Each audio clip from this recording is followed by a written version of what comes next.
I slide the casserole onto the dining table, my fingers lingering on the worn edges of my grandmother's serving dish.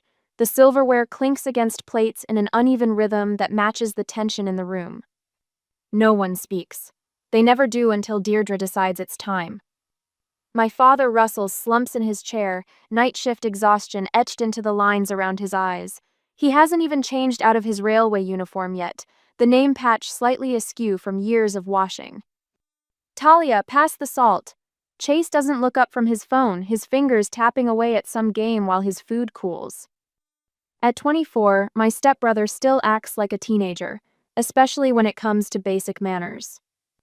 I push the salt shaker toward him without comment. Beside him, Aubrey picks at her green beans, shoulders hunched forward as if she's trying to disappear into her plate. She meets my eyes for just a second before looking away. Something's wrong. The realization hits me like a cold draft. Deirdre clears her throat, setting down her fork with deliberate precision. Her calculating gaze sweeps over me, the corners of her mouth lifting in what some might mistake for a smile. Talia, your father and I have been discussing your future. The casual tone makes my stomach tighten. Nothing good ever follows when Deirdre uses that voice sweet as honey with a bitter aftertaste. What about it? I ask, trying to keep my voice steady. Dad suddenly finds his mashed potatoes fascinating. He won't look at me. Well, Deirdre continues, dabbing at the corner of her mouth with a napkin, you're 19 now, a young adult. And your father and I think it's time you started contributing more to this household. I frown. I already buy groceries every other week, and I paid the electric bill last month when… That's not what I mean. Deirdre's smile doesn't reach her eyes. We've decided it's time you start paying rent. $600 a month seems fair. The fork slips from my fingers, clattering against the plate. $600? But I'm in college. I only work part-time at the bookstore. Chase snickers without looking up from his phone. Welcome to the real world, kid. My head swivels toward him, then to Aubrey. Do you pay rent too? Aubrey's face flushes. She stares intently at her plate. That's different, Deirdre says sharply. Chase is saving for his own place, and Aubrey's focusing on her studies. I'm studying too, I counter, heat rising to my face. Business administration, and I work 20 hours a week on top of that. Dad finally speaks, his voice rough with fatigue. It's what your grandmother would have wanted, Talia, teaching responsibility. The mention of Gran makes something crack inside me. That's not true, she'd never. Don't tell us what Martha would have wanted, Deirdre snaps. Russell knew his own mother. But he didn't. Not really. Not like I did. The memory surfaces. Gran's hospital room, the antiseptic smell, the rhythmic beep of machines. Me, at 17, holding her frail hand while she whispered words meant only for me. It will be yours, Talia, no one else's. I'd watched her sign the papers, the lawyer hovering nearby, Dad shifting uncomfortably in the corner as if he couldn't bear to witness this final act of her independence. They'll try to take advantage, she'd warned, her grip surprisingly strong for someone so ill. Don't let them. 2 weeks later at the funeral, while I struggled through waves of grief, Deirdre had been measuring windows for new curtains. Talia? Deirdre's sharp voice pulls me back. Did you hear me? $600 starting next month. I look around the table at Dad's averted eyes, at Chase's smug grin, at Aubrey's discomfort. Something cold and clear settles in my chest. Why am I the only one who has to pay? I ask, my voice steadier than I expect. I already help with groceries and utilities. Deirdre's eyes narrow. If you don't like our rules, you can find somewhere else to live. Chase laughs, a harsh sound that bounces off the walls. Where would you even go? You need us. Need them? The words hit like a slap. Do I? Dad says nothing. His silence is the worst betrayal of all. I place my napkin beside my plate and stand. Excuse me. No one tries to stop me as I walk away. In my bedroom, I close the door softly behind me, then cross to my nightstand. The bottom drawer sticks slightly as I pull it open. Beneath a stack of college notebooks lies a sealed envelope.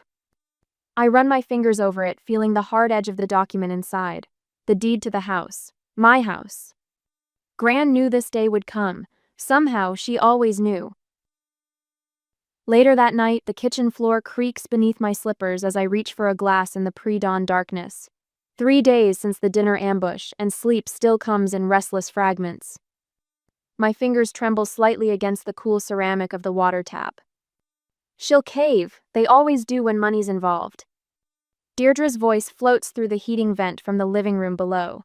I freeze, glass half filled. Once she starts paying rent, we can gradually increase it. College kids are desperate for stability. My chest tightens. I set the glass down before I drop it. What if she moves out? A man's voice, Dad, sounding uncertain. Where would she go?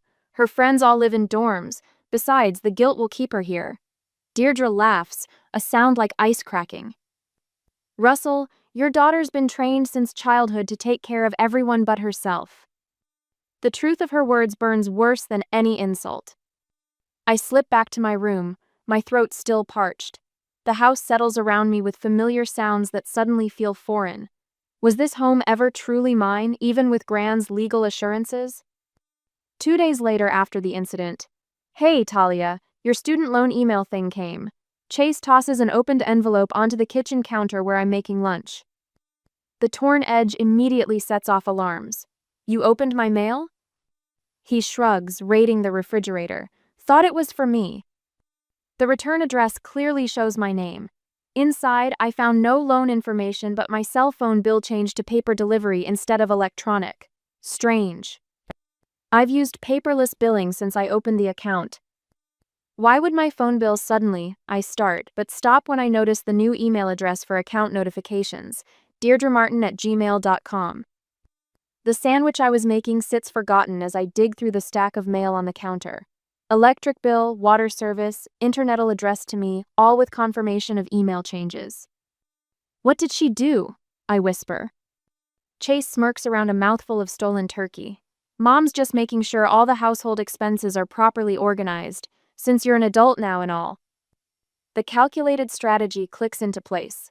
Redirect the bills, make me responsible, then demand rent on top of utilities I'm already unknowingly paying.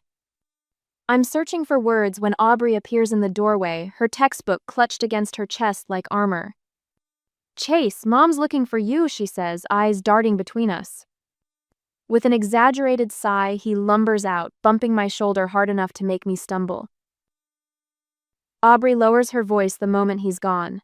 They're planning a Cancun trip for spring break with your rent money. Her fingers twist nervously around her book's binding. You're not invited, obviously. How kind of me to fund their vacation, I say, surprised by the steadiness in my voice. There's more, Aubrey glances toward the hallway. They want your bedroom for Chase's gaming setup, said the light is better. Of course. My room faces east, catching morning sun through the bay window, Gran specifically designed for her sewing, later converted to my reading nook. When were they planning to tell me? After you'd paid a few months' rent. To establish precedent, Mom said. Aubrey's voice drops further. I think she's been going through your bank statements too. The drawer in your desk was open yesterday when I walked by. The violation sends heat crawling up my neck. Why are you telling me this? Aubrey studies the floor. Grandma Martha was always nice to me, even though I wasn't her real granddaughter. Her eyes, when they finally meet mine, hold an unfamiliar resolve. It's not right what they're doing. Before I can respond, the front door opens. Dad's heavy footsteps cross the entryway, followed by the thud of his lunchbox on the hall table. Girls, he acknowledges, exhaustion etched into every line of his face. Dad, we need to talk. The words escape before I can reconsider. He sighs, shoulders slumping further. Talia, if this is about the rent. It's about everything. The bills in my name, the trip to Mexico, my bedroom. Something flickers across his face, guilt, maybe recognition. Let's sit down. In the living room, he lowers himself into Granny's old armchair, the leather worn smooth where her hands once rested. For a moment, he looks small against the backdrop of the home she built. How long has Deirdre been planning this? I ask. Dad rubs his palm across 3 days' stubble. Months, I guess, since you turned 19. His gaze drifts toward the window. She said it would teach you responsibility. By stealing my mail? By making me pay for a vacation I'm not invited to? My voice rises despite my efforts to contain it. You don't understand how hard it is, Talia, keeping this family together. His eyes plead for sympathy I can't summon. Deirdre has certain expectations about how things should be. And what about your expectations for your own daughter? His silence answers more clearly than words could. From the hallway, a floorboard creaks. Aubrey stands half hidden in shadow, watching us with wide eyes. Behind her, like a predator waiting to pounce, looms Deirdre's silhouette. Making trouble again, Talia? Her voice carries the false sweetness I've come to dread. Russell, dinner's at 6. I need you to help Chase move some furniture later. Dad nods, defeated before any real battle has begun. As Deirdre turns away, satisfaction radiates from her squared shoulders. She's already won in her mind. But my fingers find the outline of Gran's locket beneath my shirt. Inside, pressed against the tiny photograph, is a small key, the one Gran gave me that last week in the hospital. It opens more than just a drawer, she'd whispered, her fragile hand squeezing mine. It opens your future. I decide, I'll visit Mrs. Henderson. Gran's best friend and retired paralegal might know exactly what locks this key was meant to open. Not just the drawer where the deed sits hidden, but the chains that have kept me silent for far too long. The next day, the lock clicked shut on the cedar chest where Mom's wedding dress had been stored since her passing. I jiggled the small brass key, but it wouldn't budge. Sorry, not my problem. Deirdre dropped the spare key into her cardigan pocket. The attic is off limits until your rent situation is sorted. I stared at her, my throat tightening. Those are my mother's things. Those are items stored in a house where you're now a tenant. Her lipstick cracked at the corners when she smiled. Russell agreed the storage areas needed reorganization. Dad hadn't mentioned a word about it at breakfast. Another decision made while he stared into his coffee cup, shoulders rounded with the weight of keeping peace. Behind Deirdre, Chase lounged against the attic door frame, arms crossed over his Seahawks t-shirt. Don't be so dramatic, Talia. It's just old junk. My hands trembled, not with fear, with something colder and more focused. I tucked them into my jeans pockets and headed downstairs without another word. 3 days later, I found the listing on Craigslist while searching for textbooks. Charming bedroom available in family home, $600 month. Must be willing to share a bathroom with one other young adult. The attached photo showed my bedroom, my quilt, my desk with the chemistry notes still spread across it. They can't do this, Mrs. Henderson said, adjusting her cat-eye glasses. Her living room smelled of peppermint tea and old books, just as it had when I'd visit with Gran. Martha was very specific in her will. She placed the folder on her coffee table, the one with the water ring from when I'd spilled Kool-Aid here at age 10. The folder contained copies Gran had left with her oldest friend, knowing they might be needed. You're sure about this? I asked, touching the corner of the deed peeking from beneath the folder flap. Mrs. Henderson patted my hand. Her skin felt like tissue paper over knuckles swollen from arthritis. Your grandmother knew exactly what she was doing, dear. This house has been in your name since the day you turned 18. The bank manager, Mr. Pullman, confirmed it the next morning when I visited him. He remembered Grant they'd both served on the hospital board back in the 80s. The property taxes have been paid from your account as stipulated in the trust, he explained, pushing a statement across his desk. Martha set everything up beautifully. The numbers blurred through unexpected tears. All those months I'd been scrambling to pay for groceries, utilities, my textbooks, while unknowingly paying the property taxes on a house I owned outright. A house where Deirdre was changing locks. Where Chase's friends sprawled across the sofa last weekend, tracking mud on Gran's hand-braided rug, while one of them accidentally cracked the glass door of her china cabinet. I folded the statement carefully and slipped it into my backpack beside my student ID and the part-time bookstore name tag. What are my legal rights as the homeowner? Mr. Pullman's smile reminded me of watching 60 Minutes with Gran on Sunday evenings. Absolute. Later that day, the lawyer's office downtown had green vinyl chairs that squeaked when I shifted my weight. Miss Barnett spread the documents across her desk, her turquoise bracelet clicking against the wood. You have several options, she said, flipping through her legal pad. None of them are easy. All of them are within your rights. The words, eviction notice, made my stomach clench. I don't want to put my father out on the street. Then don't. She slid a blank rental agreement form toward me. But it's time they understood whose roof they're under. That evening, the family meeting Deirdre had called to discuss house renovations gathered around our scratch dining table. The same table where Mom used to help me with multiplication tables. Where Gran taught me to roll pie crust. Chase kicked his chair back, balancing on two legs. We should convert Talia's room into a proper gaming space once she's out. That north-facing window gets the best internet signal. That's exactly what I was thinking, Deirdre beamed, serving Russell another helping of meatloaf he hadn't asked for. The contractor can start next month.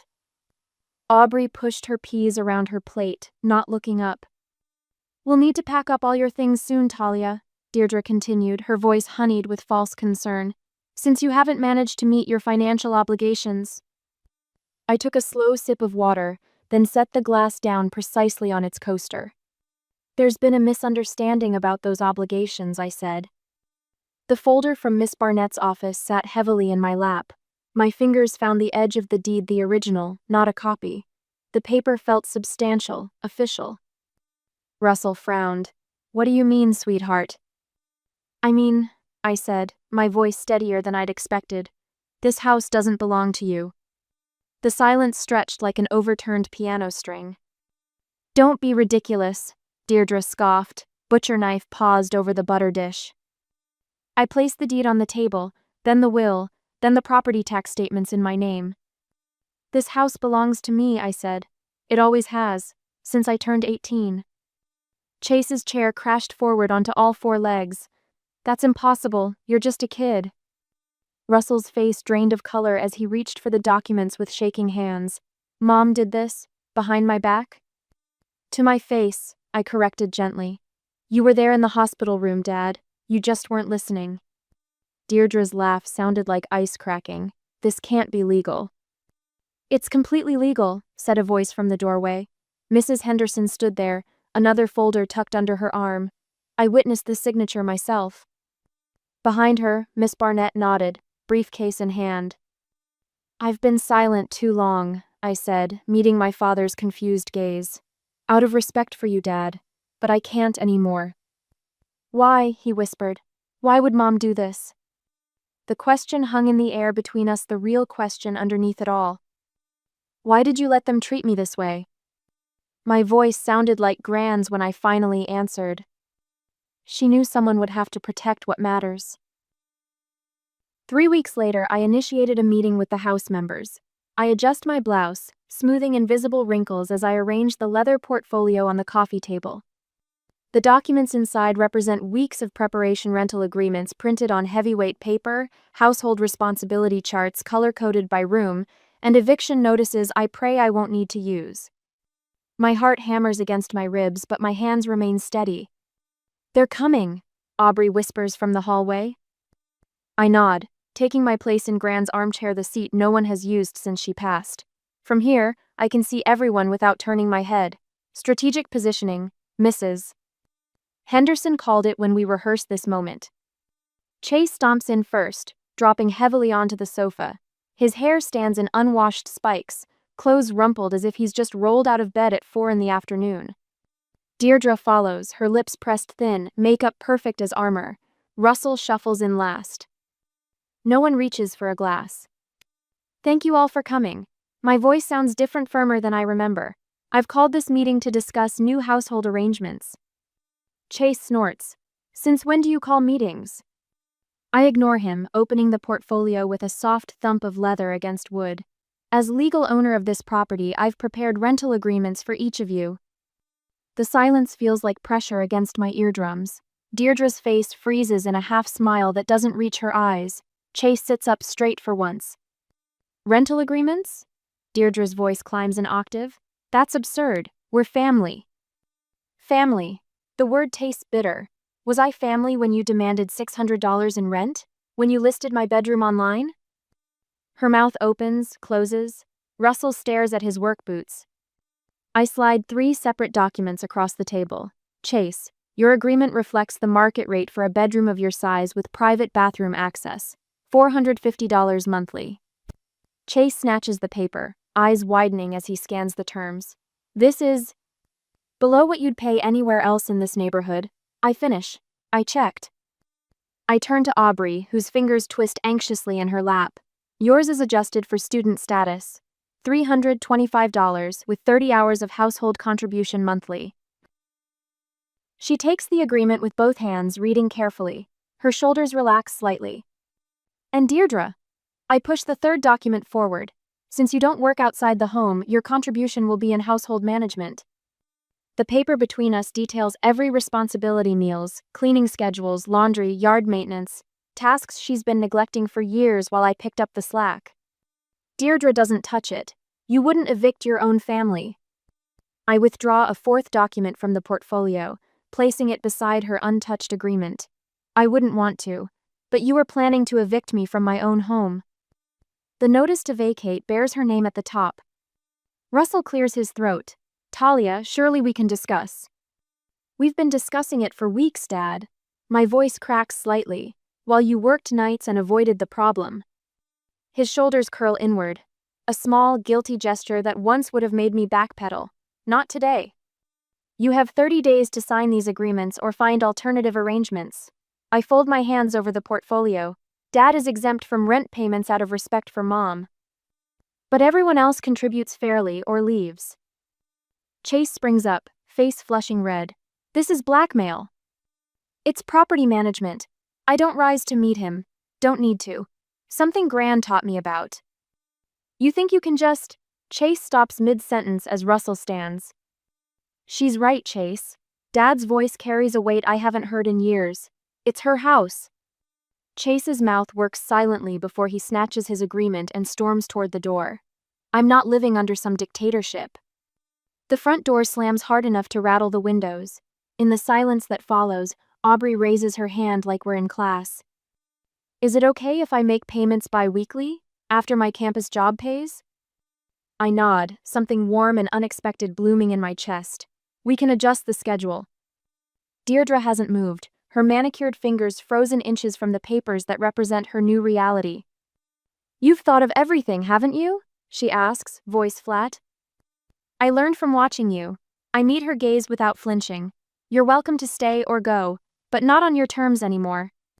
Her fingers finally close around both documents. Russell, are you going to allow this? Dad really looks at me for what feels like the first time in years. She doesn't need my permission, Dee.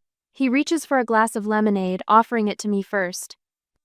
It's her house. Always has been. The surprised respect in his eyes makes my throat tight.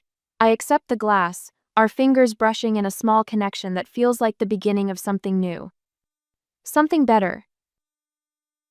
A week later, I arrived home from my shift at the bookstore to find 6 cars parked in front of my house. My stomach tightens as I recognize Uncle Peter's rusty pickup and Aunt Carol's pristine Buick among them. The evening sun casts long shadows across the lawn my grandmother used to tend with such care. Something's wrong. The realization hits me before I even reach the front door. Inside, voices halt mid-sentence. 11 pairs of eyes swing toward me, some sympathetic, others accusatory. The living room has been rearranged into what can only be described as a tribunal, with chairs forming a semicircle around my grandmother's armchair, which now stands empty, waiting for me. There she is, Deirdre announces, her voice dripping with false concern. We've been waiting for you, Talia.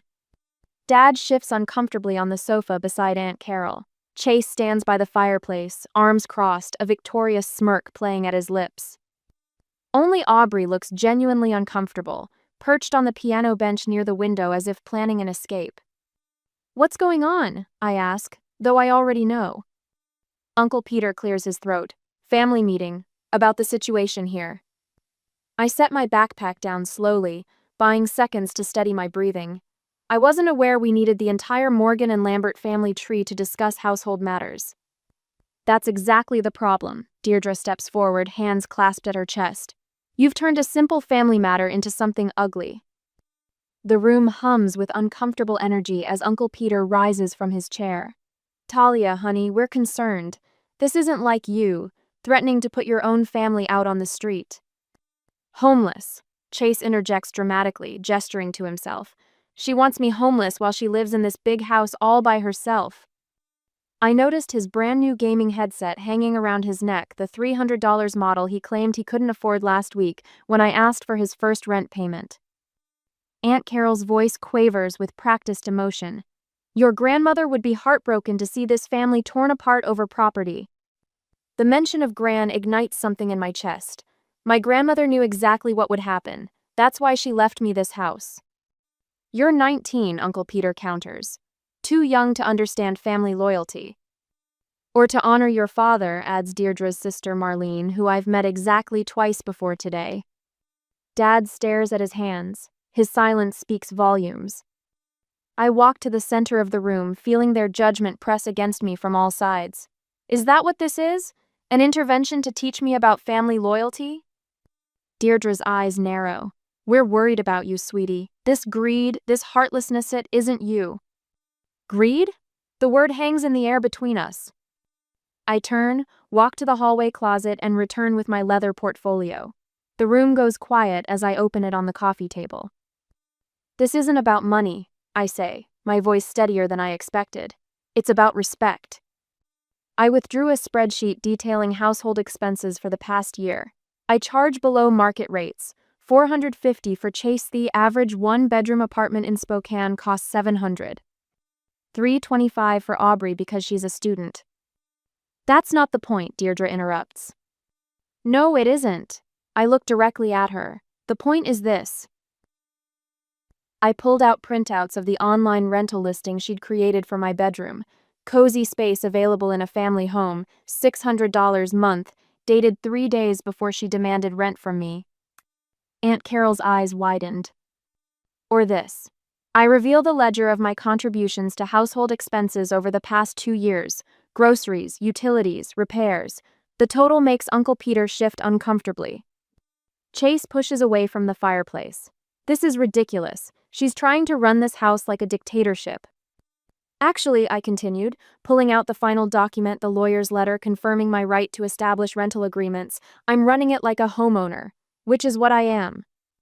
The silence that follows feels physical, like pressure against my skin. Deirdre recovers first, tears welling in her eyes. After everything I've done for you, I have the repair estimates for the damage to Gran's china cabinet. I interrupt, looking pointedly at Chase. And the contractor's quote to fix the hole in my bedroom wall where you accidentally put your fist through it last week. Several relatives exchange glances. Contribution or departure, I say to Deirdre, echoing her own ultimatum from weeks ago. That's your choice. Uncle Peter stands awkwardly. Maybe we should give them some privacy to work this out. The exodus begins silently. Aunt Carol squeezes my hand as she passes. Martha would be proud, she whispers, surprising me. Within minutes, only the 4 of us remain. Chase grabs his keys from the hook by the door. I'm not living under a dictatorship, he announces, slamming the door behind him. Deirdre collapses onto the sofa, her tears now genuine as her control evaporates. The manipulative front crumbles, revealing the frightened woman beneath. Aubrey approaches with her signed contract in hand. I've marked my payment dates on the calendar, she says quietly, and I can help with some of the chores if you want. Dad finally looks up, meeting my eyes for what feels like the first time in years. I should have protected you better, he says, his voice rough with emotion. I nod, not trusting myself to speak. Outside, engines start and cars pull away. Inside, the house feels different, lighter somehow, despite the heaviness in my chest. I carefully return the documents to my portfolio. This house once belonged to a woman who loved me enough to protect me even after she was gone. Now it truly belongs to me in every sense, and not just by deed, but by the right of standing my ground when the storm came. Morning sunlight streams through freshly washed windows, catching dust motes that dance above the dining room table. 3 months have passed since the night that changed everything, since the night that I stood for myself. I smooth my hand over my grandmother's tablecloth, the blue flowers faded from years of Sunday dinners, but spotless now under Deirdre's newfound attention to detail.